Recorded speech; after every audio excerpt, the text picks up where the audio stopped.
The downfall of Nagi Seishiro. I've been praying on it, some of y'all been praying on it, and if you join the streams weekly, then you know. Now, I'm not gonna lie, this was kind of overdue for Nagi all the way back in the game against Bastard versus Manshine City, and if you really want to be technicals, you could say that this was somewhat foreseeable in the 4v4 against Rin, but that's if we're really being stingy about this whole thing. Hey guys, DarkheroJosh here, and today we're going to be talking about the long-awaited downfall of Nagi Seishiro and how he could possibly make a comeback from this in the end. So without wasting any more time, let's get straight into this video. So if you don't already know, in the latest chapter of Blue Lock, chapter 239, around the end, we see that the game between Manshine City and PXG was high-key a blowout, with Rin getting a hat trick and Nagi pretty much being put on fraud watch by the rest of the fan base after not being able to score a goal. Now, as much as I joke about Nagi being a fraud and how much I really hate Nagi, honestly I don't think he's a fraud, but this was to be expected after what Jinpachi Egoist said about him. Now, there have been two instances where this downfall of Nagi's was explained and sort of foreshadowed, with Exhibit A being his 2-stage fake volley all the way back in the second selection against Rin, and Exhibit B being his most recent feat, his 5-shot revolver fake volley in the Neo Egoist League. But let's start with Exhibit A.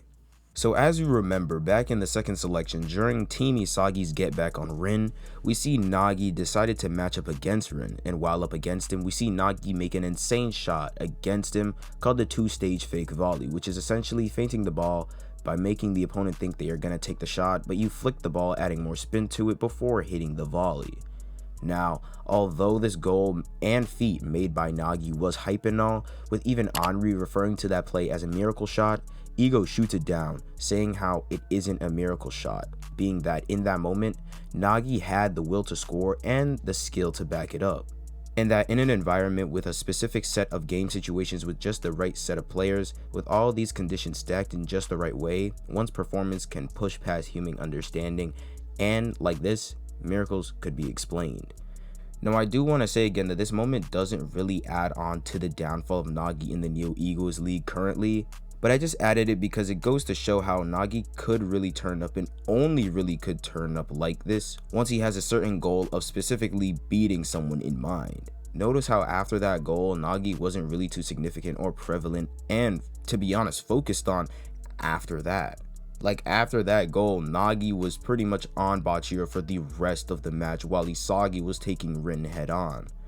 Now, Exhibit B, the main reason to the downfall of Nagi Seishiro, the 5-shot revolver fake volley. After asking Ryo to help him beat Isagi, with Ryo complying, these two break past everyone on Bastard, except for the two main Metavision users, Isagi Oichi and Michael Kaiser. As Ryo sends the last pass to Nagi so he can challenge Isagi to a one-on-one, he then does a feint, but Isagi already knows he's capable of this as he tries to header the ball, but that's when things get unexpectedly crazier as Nagi does another feint on him. As Kaiser tries to come in to take the ball, he then feints it again. In that time, Isagi manages to follow through in order to block the shot with his body, but Nagi does yet again another feint as he finally shoots the ball as it goes in, thanking Isagi, being that as of right now he feels like the best player in the world. Even Metavision, predicting what's going to happen next, still couldn't stop this awakened genius known as Nagi Seishiro. Now, this goal was nothing short of incredible, and it truly was a world-class goal indeed, even said by Isagi. But after Ego pretty much debunks his goal in chapter 196 is where we learn how that goal wasn't really all that to those who really know the game.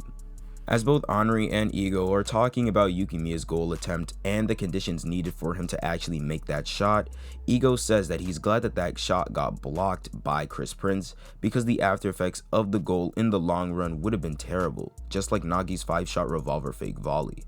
As some people in Blue Lock look at that goal as the best goal in the century, Ego refers to it as a shitty flute goal, and that all he felt was a sense of forebonding from it.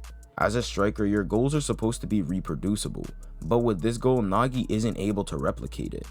Even though Nagi's talent and potential is off the charts out of everybody in Blue Lock, even everything in that situation went too well for him, and that to attain success above your current talent level can have dangerous after effects, as Ego says that the depths of his ego is about to be tested.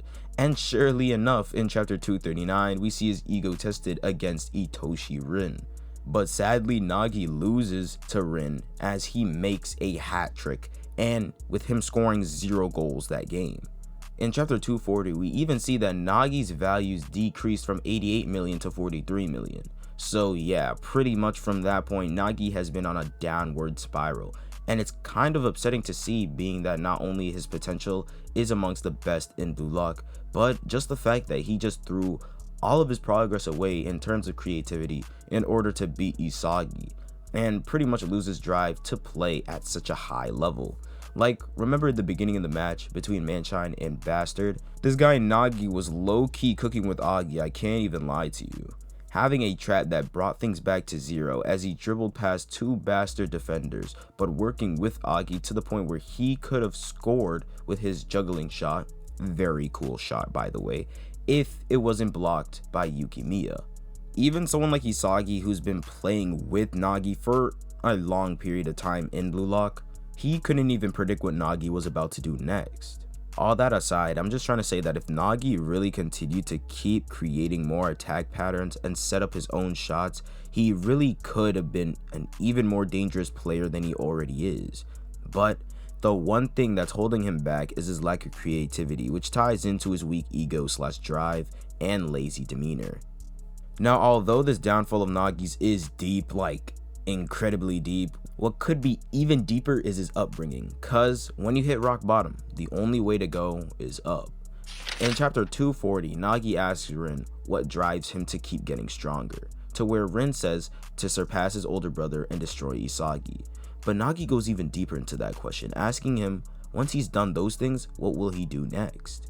Nagi has had goals to beat others like Baro and Isagi and even Rin in the past, and has been successful in doing those things. But after that, he's kind of put on a standstill, being that after overcoming short-term goals like that, he can't get stronger.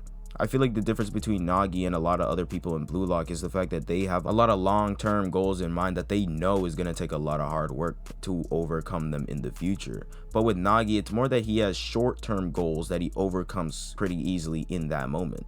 Rin answers his question, saying that he doesn't care, adding on to that, saying what kind of baby thinks about dying when they're immediately born, and that once they're born, there's only one thing to do, which is to survive. Even if Rin destroys Isagi and surpasses Sai, what he'll need to do is survive in the ever-changing world of football at the top. Now, the reason I'm explaining the scene is because the next match for Manshine is against the Ubers. Now, as we all know, Baro and Nagi kind of have their own little rivalry going on that needs to be settled low-key, and what better time is there after both of them losing to the 2 main rivals of the whole series. Now, I might make a separate video on my thoughts on what could happen during this match between Manshine City and the Italy Ubers, because honestly, I think that match could have potential to be in my top 3 matches in the NEL after this whole thing is done, but that's another video for a different day. But if you guys did enjoy this video, then please leave a like, subscribe to the channel if you're new, and comment down below what other things Blue Lock should I talk about next on the channel. And without further ado, I hope you guys do have a great day, and see ya.